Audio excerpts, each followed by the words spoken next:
আসসালামু আলাইকুম। আশা করি সবাই ভালো আছি আমরা। আজকে আমি যে টপিকটা নিয়ে আলোচনা করব সেটা হচ্ছে যে অ্যাড্রেনার্জিক সিস্টেম। একদম প্রথম পার্ট।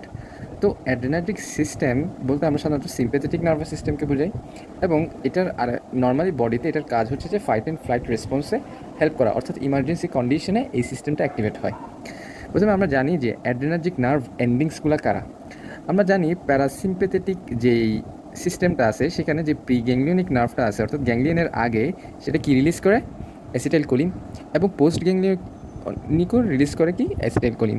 কিন্তু সিম্প্যাথেটিক সিস্টেমের ক্ষেত্রে একটা ডিফারেন্স দেখতে পারবো, সেটা হচ্ছে যে প্রি গ্যাংলিয়নিক রিলিজ করে অ্যাসিটাইলকোলিন, কিন্তু পোস্ট গ্যাংলিয়নিক রিলিজ করে হচ্ছে যে বিশেষ করে নন এপিনেফ্রিন।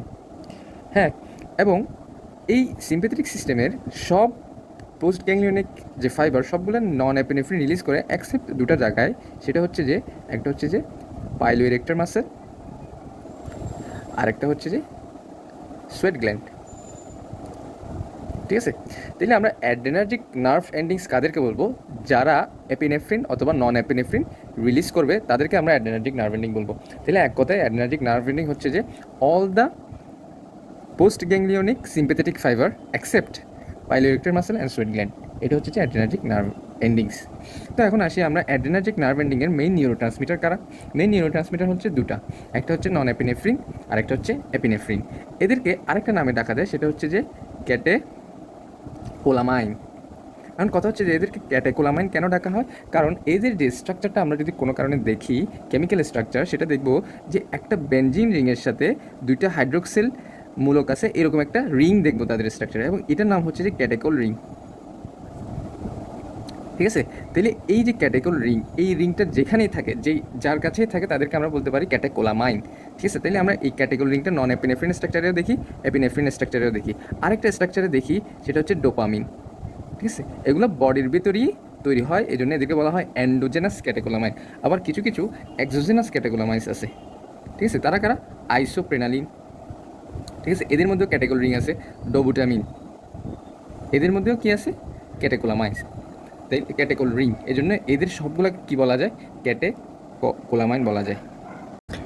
এখন আমি যে বিষয়টা নিয়ে আলোচনা করব সেটা হচ্ছে যে সিনথেসিস অফ অ্যাপিনেফ্রিন এবং নন অ্যাপিনেফ্রিন, এই নিউরো ট্রান্সমিটারগুলো কীভাবে সিনথেসিস হয়। তার আগে আমরা কিছু এই নিউরো ট্রান্সমিটারগুলো আমরা কেমিক্যাল স্ট্রাকচার অনুযায়ী দেখে দেখে শিখবো। কারণ হচ্ছে যে এনজাইমগুলো কাজ করে সেই এনজাইমের সাথে কেমিক্যাল চেঞ্জের কিন্তু অনেক মিল আছে। তাহলে প্রথমে আমরা দেখি, এই যে স্ট্রাকচারটা আমি আঁকলাম সেটা একটা অ্যামাইনো অ্যাসিডের স্ট্রাকচার। কোন অ্যামাইনো অ্যাসিড? সেটা হচ্ছে যে ফিনাইল অ্যালানিন। ঠিক আছে, এই অ্যামাইনো অ্যাসিডটার স্ট্রাকচার হচ্ছে এরকম। তো এই স্ট্রাকচারটা কোথায় কনভার্ট হয়? এরকম একটা স্ট্রাকচারে। ইট মিনস এটার সাথে একটা হাইড্রোক্সিল আয়ন যুক্ত হয়েছে, হাইড্রোক্সিল মূলক। সেটা এখন কি হয়ে গেছে এই অ্যামাইনো অ্যাসিডটা? সেটা হচ্ছে যে টাইরোসিন। এবং এখানে যে এনজাইমটা কাজ করে সেটা হচ্ছে, দেখুন, ফিনাইল অ্যালানিনের সাথে একটা হাইড্রোক্সিল গ্রুপ যুক্ত হয়েছে। It means phenyl alanine hydroxy lays, এই এনজাইমটা এখানে কাজ করে, এবং এখানে কোএনজাইম হিসেবে কাজ করে হচ্ছে টেট্রা হাইড্রোবিউপটেরিন। এটা নিয়ে একটা ক্লিনিক্যাল ডিজিজ আছে, সেটা আমি এই লেকচারের শেষে আলোচনা করব। আপাতত আমরা আগে এটার সিনথেসিসটা দেখি। তাহলে মোট কথা হচ্ছে যে অ্যাপিনেফ্রিন নন অ্যাপিনেফ্রিনের সিনথেসিসের জন্য যে অ্যামাইনো অ্যাসিডটা দরকার সেটা হচ্ছে টাইরোসিন। এই টাইরোসিন আমরা ডায়েট থেকেও পেতে পারি, অথবা ডায়েট থেকে যে ফিনাইল অ্যালানিনগুলো পাইছি সেগুলো কনভার্ট হয়েও টাইরোসিন হয়। তো এখন কী হয়? এগুলো সিনথেসিস হয় নার্ভ টার্মিনালে। ইট মিনস টাইরোসিনকে নার্ভ টার্মিনালে ঢুকতে হবে। এটা একটা নার্ভ টার্মিনাল আমি আঁকছি। তো টাইরোসিন যখন নার্ভ টার্মিনালে ঢুকবে, অবশ্যই সেখানে একটা কী লাগবে? ট্রান্সপোর্টার। এবং এই ট্রান্সপোর্টার হচ্ছে যে সোডিয়াম।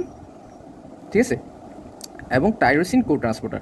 ইট মিনস টাইরোসিন ঢোকার সাথে সাথে এখানে কিউ ঢুকে, একটা সোডিয়ামে ঢুকে।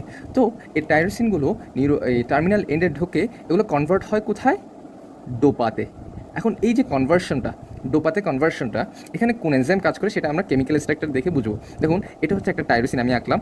ঠিক আছে, এই টাইরোসিনের সাথে আমি যদি একটা হাইড্রোক্সিল যুক্ত করি, তাহলে এই জিনিসটা স্ট্রাকচারটা হয়ে গেলে এখন ডোপা স্ট্রাকচার। তাহলে আপনি বলুন যে এখানে এনজাইমটা কি? অবশ্যই টাইরোসিন হাইড্রোক্সিলেজ। ঠিক আছে, টাইরোসিন হাইড্রোক্সিলেজ। এখন আসেন ডোপা। ডোপাটার উপর আরেকটা এনজাইম কাজ করে, এনজাইমটার নাম হচ্ছে যে dopa decarboxylase. Carboxylase, it means dopa যে স্ট্রাকচারে যদি কোনো কার্বক্সিল গ্রুপ থেকে থাকে, সেই কার্বক্সিল গ্রুপটা সরে যাবে। ঠিক আছে, তাহলে দেখুন এই যে ডোপা স্ট্রাকচার, এখানে একটা কার্বক্সিল গ্রুপ আছে না, এই কার্বক্সিল গ্রুপটা সরে যাবে। ইট মিনস এই কার্বক্সিল গ্রুপের বদলে কোন গ্রুপ লাগবে? একটা হাইড্রোজেন গ্রুপ। তাহলে এটা কী হয়ে গেল এখন? ডোপামিন। ঠিক আছে, এটা কী হয়ে গেল? ডোপামিন। এই ডোপামিন দেন এন্টার করবে কোথায়? ভেসিকলে। ডোপামিন কোথায় প্রবেশ করবে? ভেসিকলে। কেন ডোপামিনগুলো কোথায় চলে আসলো এখন? ভেসিকলে চলে আসলো। কেন তারা ভেসিকলে ঢুকে? কারণ এই যে এই জায়গাটাতে থাকলে তাদের এখানে মাইটোকন্ড্রিয়াল এনজাইম থাকে সাইটোপ্লাজমে, যে মাইটোকন্ড্রিয়াল এনজাইমগুলো এটা ডিস্ট্রাকশনে হেল্প করে। সেই এনজাইমটার নাম হচ্ছে যে মনো অ্যামাইন হাইড্রোক্সিলেজ, এবং এটাকে শর্টকাটে বলা হয় মাও, MAO। তাহলে এই যে মনো অ্যামাইন অক্সিডেজ, এই এনজাইমগুলো ডিস্ট্রয় করে কাকে? মনো অ্যামাইন নিউরোট্রান্সমিটারকে। এখন মনো অ্যামাইন নিউরোট্রান্সমিটার বলতে যেই নিউরোট্রান্সমিটারগুলো শুধুমাত্র একটা অ্যামাইনো অ্যাসিড থেকে তৈরি হয়, যেমন টাইরোসিন একটা অ্যামাইনো অ্যাসিড, এখান থেকে তৈরি হয় ডোপামিন, ডোপামিন থেকে পরবর্তীতে তৈরি হবে নন এপিনেফ্রিন, নন এপিনেফ্রিন থেকে পরবর্তীতে তৈরি হবে এপিনেফ্রিন। এগুলো সবগুলোই হচ্ছে যে মনো অ্যামাইন নিউরোট্রান্সমিটার। সুতরাং এখানে ডিস্ট্রয় করার জন্য কে বসে থাকে? মনো অ্যামাইন অক্সিডেজ, যেটা একটা মাইটোকন্ড্রিয়াল এনজাইম। তো এই জন্য ডোপামিন কী করে? ভেসিকলের মধ্যে স্টোর থাকে, যার কারণে এটা আর ডিস্ট্রয় করতে পারে না। এখন ডোপামিন যে ভেসিকলে প্রবেশ করে, ডোপামিন ভেসিকলে গিয়ে নন এপিনেফ্রিনে কনভার্ট হয়, ঠিক আছে? নন এপিনেফ্রিনে কনভার্ট হয়। এই যে নন এপিনেফ্রিনে কনভার্ট হচ্ছে, এখানে যে এনজাইমটা কাজ করে সেটা হচ্ছে যে ডোপামিন বিটা হাইড্রোক্সিলেজ। এখানে নাম থেকে আমরা বুঝতে পারতেছি এই যে ডোপামিনের সাথে যে বিটা কার্বনটা আছে, বিটা কার্বনের সাথে কী হবে? একটা হাইড্রোক্সিল গ্রুপ লাগবে। তাহলে এটাই হচ্ছে যে নন এপিনেফ্রিনের স্ট্রাকচার, ঠিক আছে? তো এখন নন এপিনেফ্রিন সিনথেসিস শেষ। এখন সামহাও এই নার্ভ এন্ডিংয়ে নন এপিনেফ্রিন স্টোর আছে। কী হবে? যদি কোনো এক্সাইটেশন আসে, ইট মিনস এখানে অনেক সোডিয়াম চ্যানেল আছে, তাই না? এক্সাইটেশন যদি হয়, ডিপোলারাইজেশন যদি হয়, সোডিয়াম প্রবেশ করবে। সোডিয়াম প্রবেশ করলে এখানে কী হবে? ভোল্টেজটা বেড়ে যাবে। ইট মিনস আগে যদি -90 মিলিভোল্ট ছিল, সোডিয়াম প্রবেশ করার ফলে মিলিভোল্টটা কত হয়ে গেল? সাপোজ +10। ইট মিনস এখানে ভোল্টেজের একটা চেঞ্জ হয়েছে। ভোল্টেজের চেঞ্জের কারণে এখানে অনেকগুলো ক্যালসিয়াম চ্যানেল আছে, যে ক্যালসিয়াম চ্যানেলগুলো ওপেন হয়ে যাবে। তাহলে ক্যালসিয়াম চ্যানেলগুলো বাইরে থেকে ভেতরে চলে আসবে। এই ক্যালসিয়াম চ্যানেল ভেতরে এসে এই ভেসিকেলের যে কিছু প্রোটিন থাকে ভেসিকেলের গায়ে, যে প্রোটিনগুলো হেল্প করে কোথায়? ভেসিকেলকে মেমব্রেনের সাথে লাগতে। এখন মেমব্রেনে এই প্রোটিন বসার জন্য কিছু কি আছে? রিসেপ্টর বা কিছু বসার জায়গা আছে যেখানে এই প্রোটিনগুলো বসবে। তো এমনি কিন্তু বসতে পারে না, ক্যালসিয়ামের হেল্প লাগে। তো ক্যালসিয়ামগুলো যখন এখানে আসে, এই ভেসিকেলগুলোকে টেনে ড্র্যাগিং অ্যাকশনের মাধ্যমে ভেসিকেলগুলোকে মেমব্রেনের সাথে লাগিয়ে দিবে, এবং ভেসিকেল পরবর্তীতে এক্সোসাইটোসিসের মাধ্যমে নন এপিনেফ্রিনকে রিলিজ করে দিবে, ঠিক আছে? এই নন এপিনেফ্রিন রিলিজ হওয়ার পরে নন এপিনেফ্রিন কী করবে?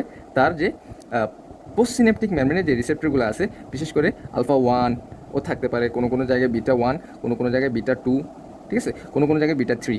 α1 হচ্ছে একটা GQ ক্লাস প্রোটিন, β1 হচ্ছে একটা GS ক্লাস প্রোটিন, আর β2ও GS ক্লাস প্রোটিন। এবং নন এপিনেফ্রিন যেই নার্ভ এন্ডিং থেকে রিলিজ হয়, সেই নার্ভ এন্ডিংয়ে একটা রিসেপ্টর থাকে, সেটা হচ্ছে α2। ইট মিনস এটা হচ্ছে যে প্রি জাংশনাল রিসেপ্টর। এবং নন এপিনেফ্রিন বের হওয়ার পরে সেটা α1-এ কাজ করে, β1-এ কাজ করে, β2-তে কাজ করে, এমনকি α2-তেও গিয়েও কাজ করে। এবং α2 হচ্ছে একটা ইনহিবিটরি ক্লাস প্রোটিন রিসেপ্টর, ঠিক আছে? এখানে আরও রিসেপ্টর থাকে, সেটা হচ্ছে যে β2ও রিসেপ্টর থাকতে পারে। ইট মিনস নন এপিনেফ্রিন যদি α2-এর সাথে বাইন্ড করে, তাহলে এটা যেহেতু GI, ভেতরে কী করবে? সাইক্লিক AMP কমাই দিবে। সাইক্লিক AMP কমাই দিলে ফার্দার নন এপিনেফ্রিন রিলিজ কমে যাবে। আবার এটা যদি β2-তে গিয়ে কাজ করে, আমরা জানি β2 হচ্ছে আবার GS স্টিমুলেটরি, এটা সাইক্লিক AMP-কে বাড়াই দিবে। It means further non epinephrine release বাড়াবে। এখানে আরেকটা রিসেপ্টর থাকে, সেই রিসেপ্টরটা হচ্ছে যে M2। আচ্ছা, এখন দেখেন নন এপিনেফ্রিন নিজের রিসেপ্টরের উপর কাজ করতেছে, তাই এই রিসেপ্টরগুলোকে আমরা বলবো অটো রিসেপ্টর। আর M2 এটাতে কাজ করবে হচ্ছে পাশের যে প্যারাসিম্পেথেটিক নিউরন আছে, সেটার অ্যাসিটাইলকোলিন এসে এখানে কাজ করবে। এই জন্য এটাকে আমরা বলবো হ্যাটেরো রিসেপ্টর, ঠিক আছে? আচ্ছা, তো এই যে নন এপিনেফ্রিন রিলিজ হলো, এটা ফাংশন করলো, এটার ফেট কি? এটার ফেট হচ্ছে যে দুইটা। কীরকম? এই নন এপিনেফ্রিনগুলোকে ডিস্ট্রয় করার জন্য এই জায়গায় কোনো এনজাইম থাকে না, তাই এগুলোকে এখানে এরা যদি বেশিক্ষণ থাকে, এরা কী করবে? তাদের টক্সিক এফেক্ট দিবে। তাই এদেরকে রিঅ্যাপটেক করার জন্য প্রিসিনেপটিক জাংশনে কিছু ট্রান্সপোর্টার থাকে, যেগুলোকে নন এপিনেফ্রিনকে আবার রিঅ্যাপটেক করে ভেতরে নিয়ে আসে। এটাকে বলা হয় রিঅ্যাপটেক 1, ঠিক আছে? নন এপিনেফ্রিন এখানে আসার পর তাদের ফেট কি? তারা হয়তো আবার বেসিক্যালি গিয়ে প্রবেশ করবে এবং স্টোর থাকবে, অথবা এই যে এনজাইমটা মনোঅ্যামাইন অক্সিডেজ এনজাইমটা এই নন এপিনেফ্রিনকে ডিস্ট্রয় করে ফেলবে। এবং নন এপিনেফ্রিনের আরেকটা ফেট হচ্ছে যে তারা কোথায় চলে আসবে? সার্কুলেশনে চলে আসবে। সার্কুলেশনে চলে আসছে liver, skeletal muscle, smooth muscle, বিভিন্ন জায়গায়, কিডনি, বিভিন্ন জায়গায় সে স্টোর হতে পারে। ওই জায়গায় যে রিঅ্যাপটেক, সেই রিঅ্যাপটেকটা হচ্ছে যে রিঅ্যাপটেক 2। এবং রিঅ্যাপটেক 2 এর মাধ্যমে যে নন এপিনেফ্রিনগুলো আছে, সেগুলো ডিস্ট্রয় করার জন্য কোন এনজাইম আছে? ক্যাটেকোলামাইন ও মিথাইল ট্রান্সফারেজ, ক্যাটাকেল ও মিথাইল ট্রান্সফারেজ এনজাইম, ঠিক আছে। সাথে টিস্যুর মধ্যে মনো অ্যামাইন অক্সিডেজ এনজাইমও থাকে। তো এই যে এনজাইমগুলো, এগুলো যে নন এপিনেফ্রিনকে ডিস্ট্রয় করতেছে, নন এপিনেফ্রিনকে ডিস্ট্রয় করে যে ফাইনাল প্রোডাক্টটা তৈরি করে সেটা হচ্ছে যে ভিনাইল ম্যান্ডেলিক অ্যাসিড, ঠিক আছে। আরেকটা বাই প্রোডাক্ট তৈরি করে সেটার নাম হচ্ছে যে MOPEG, এটা হচ্ছে যে 3-মিথাইল 4-হাইড্রোক্সি ফিনাইল গ্লাইকল, এই দুইটা তারা বাই প্রোডাক্ট তৈরি করে। বিশেষ করে এই বাই প্রোডাক্টটা হচ্ছে যে ব্রেনে, এই জিনিসটা হচ্ছে যে সাধারণত ব্রেনে হয়, ঠিক আছে। আচ্ছা, তাহলে এটা হচ্ছে যে তাদের সিনথেসিস। এখন কথা হচ্ছে যে আমরা তো নন অ্যাপিনেফ্রিন পড়লাম, এখন অ্যাপিনেফ্রিন ঘটনাটা কী ঘটে, অ্যাপিনেফ্রিনে কী হয়, তাই না?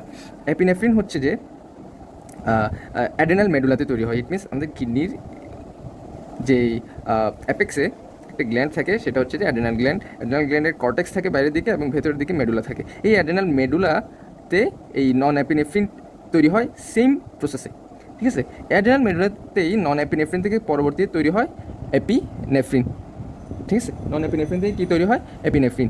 এখানে যে এনজাইমটা কাজ করে সেটা হচ্ছে যে, সেটার নাম হচ্ছে যে phenyl ethanol amine and methyl transferase. এখানে যেটা জানা লাগবে যে অ্যান মিথাইল ট্রান্সফারেস, একটা মিথাইল গ্রুপ অ্যাড হয়। তাহলে এটা হচ্ছে যে আমরা পড়ছিলাম একটু আগে যে নন অ্যাপিনেফ্রিনের স্ট্রাকচার। এই নন অ্যাপিনেফ্রিনের যে এই অ্যামাইন গ্রুপটা আছে, এই অ্যামাইন গ্রুপের সাথে যদি একটা মিথাইল গ্রুপ অ্যাড করি তাহলে এই স্ট্রাকচারটা হচ্ছে যে এপিনেফ্রিন, ঠিক আছে। এই মিথাইল গ্রুপের কিন্তু বা চেইন যত লম্বা সেটার ক্ষেত্রে এটার রিসেপ্টরের সাথে বাইন্ড করার জন্য কিছু গুরুত্বপূর্ণ ভূমিকা আছে, সেটা আমরা পরে জানবো।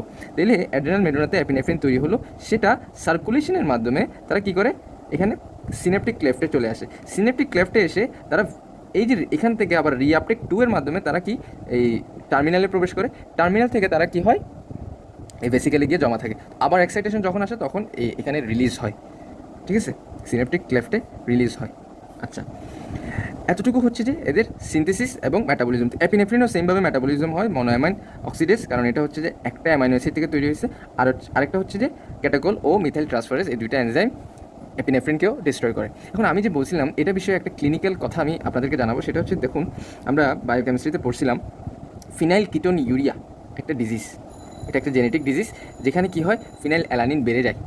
অ্যান্ড কেন বাড়ে, দেখুন এই এনজাইমটা যদি কোনোভাবে কোনো জেনেটিক্যালি যদি কারো ডেফিসিয়েন্ট থাকে, কারণ ফিনাইল অ্যালানিন থেকে কিন্তু টাইরোসিন হচ্ছে না, তাইলে শেষ পর্যন্ত অথবা এই এনজাইম ঠিক আছে কিন্তু আইসো এনজাইমটা নাই, তাহলে ঘটনা ঘটে কি ফিনাইল অ্যালানিন থেকে টাইরোসিন হয় না। It means phenyl alanine accumulate হতে থাকে বডিতে।